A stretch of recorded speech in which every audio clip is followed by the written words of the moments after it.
Assalamualaikum warahmatullahi wabarakatuh. Perkenalkan, nama saya Zahra Adinda Wahyu Putri dengan NIM 23862060105, kelas 2B PGSD reguler. Di sini saya akan sedikit menjelaskan tentang sejarah agama di Indonesia yang dipelajari dalam mata kuliah Konsep Dasar Sejarah. Jadi, Indonesia adalah negara kepulauan yang terdiri dari ribuan ras, suku bangsa, dan etnis dengan berbagai agama, termasuk agama lokal. Keragaman ini dipersatukan oleh simbol Bhinneka Tunggal Ika dalam lambang negara atau Pancasila. Agama yang sudah lama dianut oleh masyarakat Indonesia membuat manusia percaya bahwa segala sesuatu di alam semesta ini diciptakan oleh Tuhan yang Maha Esa. Di Indonesia sendiri, pemerintah mengakui adanya 6 agama, yaitu Islam, Hindu, Buddha, Kristen Katolik, Kristen Protestan, serta Konghucu. Nah, yang pertama itu kita akan membahas sejarah masuknya agama Hindu ke Indonesia. Jadi, agama Hindu di Indonesia berasal dari Jazirah India, bukan kepercayaan asli Indonesia.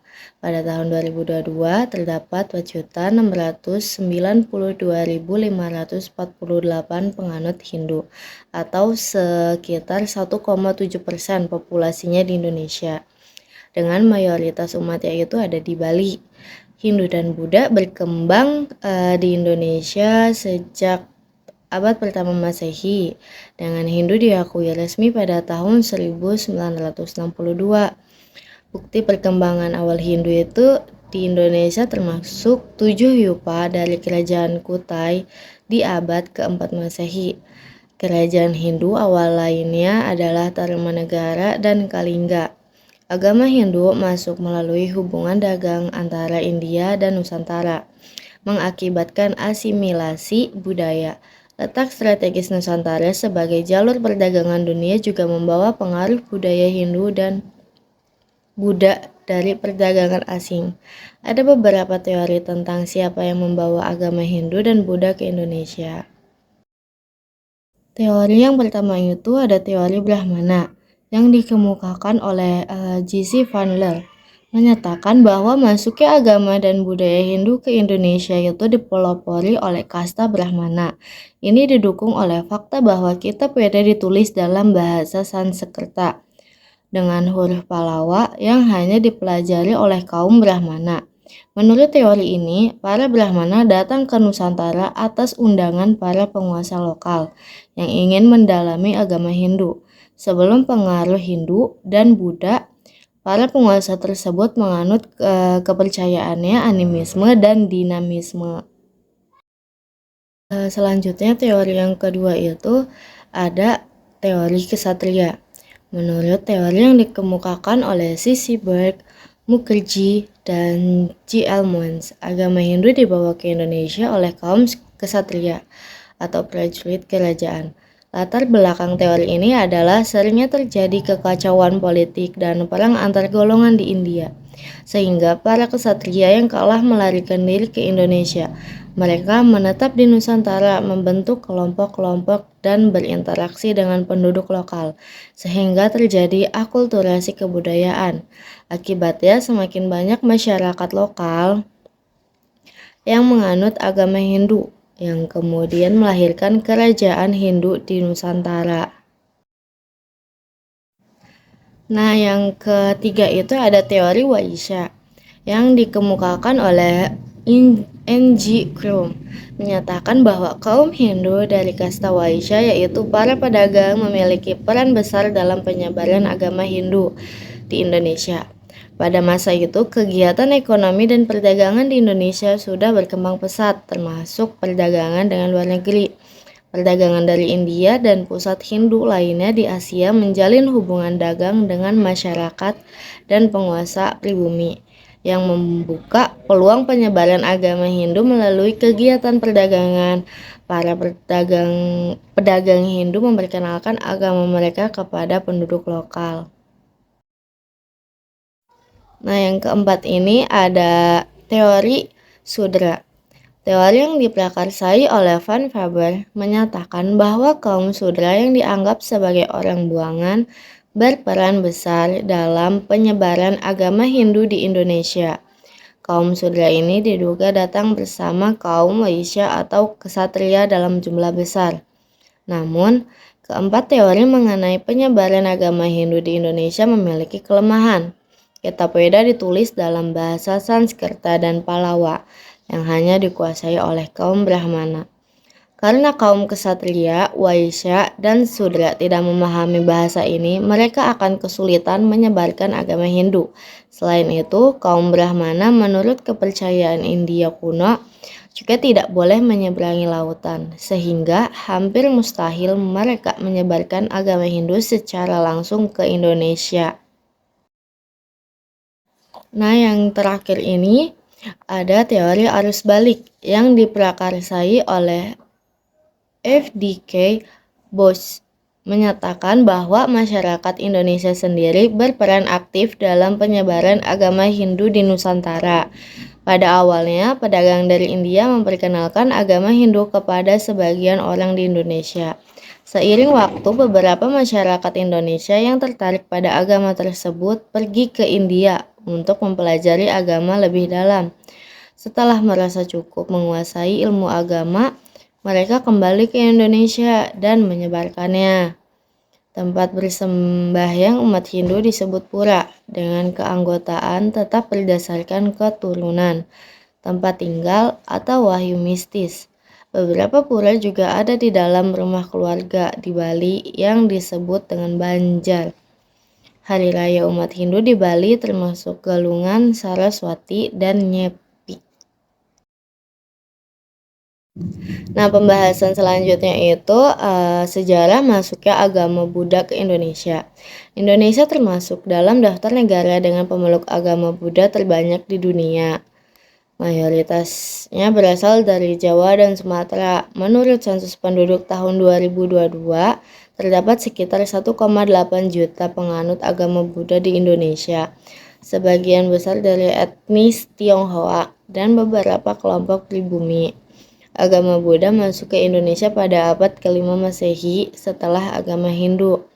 Karena letak Indonesia yang strategis sebagai jalur pelayaran antara India dan Cina, perdagangan dari kedua negara ini juga menyebarkan agama Buddha di Nusantara. Kerajaan Buddha pertama di Indonesia adalah Sriwijaya, yang didirikan pada abad ke-7 sampai tahun 1377. Yang menjadi pusat pengembangan Buddha Vajrayana di Asia Tenggara. Catatan perjalanan sarjana Cina Yixing dan biarawan seperti Atisa dan Vajrabodhi menunjukkan perkembangan Buddha di Sriwijaya. Kerajaan Shailendra di Jawa Tengah pada tahun 775 sampai 850 juga merupakan pusat Buddha dengan peninggalan seperti Candi Borobudur, Candi Mendut, dan Candi Pawon. Kerajaan Majapahit yang bercorak Hindu-Buddha juga meninggalkan candi-candi seperti Candi Jago dan Candi Jabung. Agama Hindu saat itu dianggap lebih tinggi karena sistem kasta. Sementara Buddha tidak mengenal kasta sehingga menyebar lebih merata. Kini pengaruh India dalam agama Buddha di Indonesia telah pudar, lalu digantikan oleh pengaruh Tionghoa. Terlihat dari ornamen dan patung-patung yang lebih berciri khas Tionghoa. Ini disebabkan oleh banyaknya pedagang Tionghoa beragama Buddha yang datang ke Indonesia sejak dulu. Materi selanjutnya yaitu sejarah masuknya agama Islam ke Indonesia. Islam adalah agama terbesar di Indonesia dengan jumlah 229,62 juta pemeluk atau sekitar 87,2% dari total penduduk yang ada di Indonesia. Ada beberapa teori mengenai masuknya Islam ke Indonesia. Yang pertama itu teori Gujarat. Islam dibawa oleh pedagang India Muslim pada abad ke-13. Yang kedua itu ada teori Makkah. Islam tiba langsung dari Timur Tengah melalui perdagangan Arab Muslim pada abad ke-7. Yang ketiga itu teori Persia. Islam dibawa oleh pedagang Persia yang singgah di Gujarat sebelum ke Indonesia pada abad ke-13. Namun, teori masuknya Islam pada abad ke-13 ditentang oleh beberapa ahli. Hamka menyebutkan bahwa sudah ada komunitas Arab di Sumatera pada tahun 625 Masehi. Bukti lain adalah Nisan Fatimah binti Maimun di Gresik tahun 1082 Masehi dan berdirinya kerajaan Islam pertama yaitu Samudra Pasai pada tahun 1267 Masehi. Kesultanan Demak menjadi kerajaan Islam pertama di Jawa pada tahun 1527 Masehi setelah runtuhnya Majapahit. Islam menyebar terutama melalui perdagangan. Dengan pedagang dan bangsawan Indonesia menjadi muslim pertama. Selain perdagangan, konflik kekuasaan juga memengaruhi penyebaran Islam, seperti penaklukan Sunda Pajajaran dan Majapahit oleh Kesultanan Demak pada abad ke-16. Di Jawa, penyebaran Islam itu dipelopori oleh Wali Songo pada abad ke-14, yang mendirikan kerajaan Islam dan memengaruhi budaya melalui dakwah dan seni. Pembahasan selanjutnya yaitu sejarah masuknya agama Kristen ke Indonesia.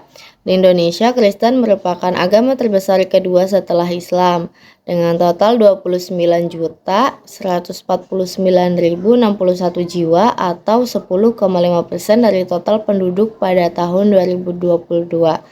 Mayoritas Kristen adalah Protestan dengan populasi 70,81% dan sisanya Katolik dengan total 29,19%.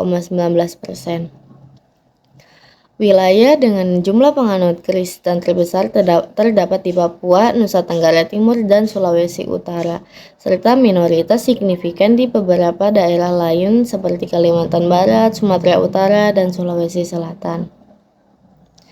Kristen masuk ke Indonesia sejak abad ke-13 melalui pedagang dari Gujarat, India, dan kemudian diperkuat dengan kedatangan misionaris Katolik dari Portugis dan Spanyol pada tahun 1500-an. Mereka mendirikan benteng-benteng sebagai pangkalan, perdagangan, dan militer, di mana gereja-gereja juga didirikan untuk melayani komunitas Eropa dan misi kepada penduduk pribumi sekitarnya. Di Sulawesi Utara dan Kepulauan Sangihe, agama Kristen berkembang pesat sejak abad ke-16, terutama melalui baptisan Raja Manado dan pendirian jemaat-jemaat oleh Ordo Dominikan. Di Nusa Tenggara Timur, agama Kristen tersebar sejak tahun 1556 dengan baptisan besar-besaran di Pulau Timur oleh misionaris Portugis yang kemudian mendirikan pusat misi di Pulau Solor. Meskipun sering diserang, komunitas Kristen ini bertahan dan tumbuh menjadi daerah dengan pengaruh Portugis yang kuat di Asia Tenggara.